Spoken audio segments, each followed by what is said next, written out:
বাংলাদেশে যাবে এই কথাটা আদ্রিয়ানের মুখ থেকে বেরোনোর পর ড্রয়িং রুমে একটা অদ্ভুত নীরবতা নেমে আসে।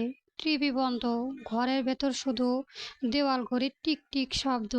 জিয়ার মুখে কোনো অভিব্যক্তি নেই, কিন্তু চোখ দুটো যেন ধীরে ধীরে কালো হয়ে উঠেছে। ভেতরে জমে থাকা হিংসা, জেদ আর অধিকারবোধ খুব যত্ন করে সে আড়াল করে রাখছে। জিয়া হালকা হাসল।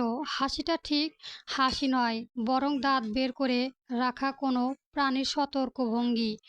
ভালোই তো, বইয়ের কাছে যাওয়া উচিতই। ও নিশ্চয় খুব লাকি।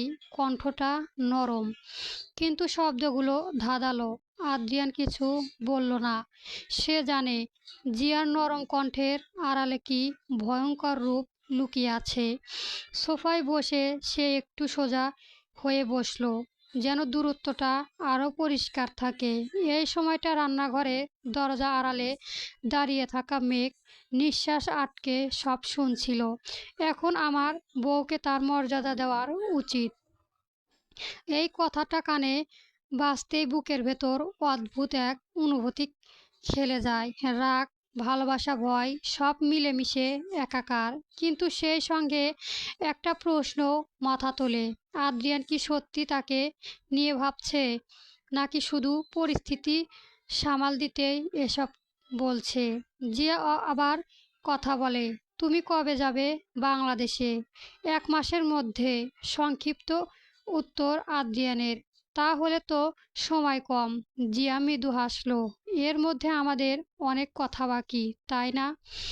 এই আমাদের শব্দটা মেঘের বুকের ভেতর খস করে ওঠে।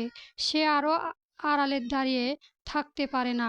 ধীরে ড্রয়িং রুমে ঢুকে পড়ে, মুখে স্বাভাবিক ভাব ধরার চেষ্টা, কিন্তু চোখে আগুন লুকোনো যায় না। চা দেব? মেঘের কণ্ঠর ভদ্রতা কিন্তু ঠান্ডা। হা দাও। জিয়ার সঙ্গে সঙ্গে বলে, আদ্রিয়ান তো চা ছাড়াই চলে না। মেঘের ঠোঁটের কোণে এক চিলিতে হাসি খেয়ে যায়। এই বাসায় কে কি খায় সেটা আমি ভালোই জানি। চোখ পড়ে জিয়ার সঙ্গে। মুহূর্তের জন্যই দুইজনের দৃষ্টি লড়াই চলে। জিয়া প্রথমে চোখ সরায়। মেঘ বুঝে যায় এই নারী সহজ নয়। চা বানাতে বানাতে মেঘের মাথায় হাজারটা ভাব ঘুরপাক খায়। জিয়া জানে কি হবে। আদ্রিয়ান কেন এত ভয় পাচ্ছে? সে কি শুধু নিজের পড়াশোনা নিয়েই ভীত, নাকি মেঘকে সত্যি বাঁচাতে চাইছে? চা নিয়ে বসে ট্রে সামনে রাখে মেঘ। আদ্রিয়ান চায়ের কাপ তুলতেই মেঘ ইচ্ছে করে বলে, সাবধানে রাখবে, গরম।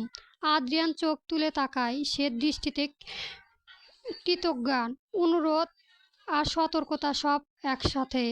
জিয়া চা চুমুক দিয়ে হঠাৎ বলে, মেঘ তুমি কি করো? প্রশ্নটা নিরীহ, কিন্তু ভেতরে ছুরি লুকোনো। মেডিকেল পড়ি।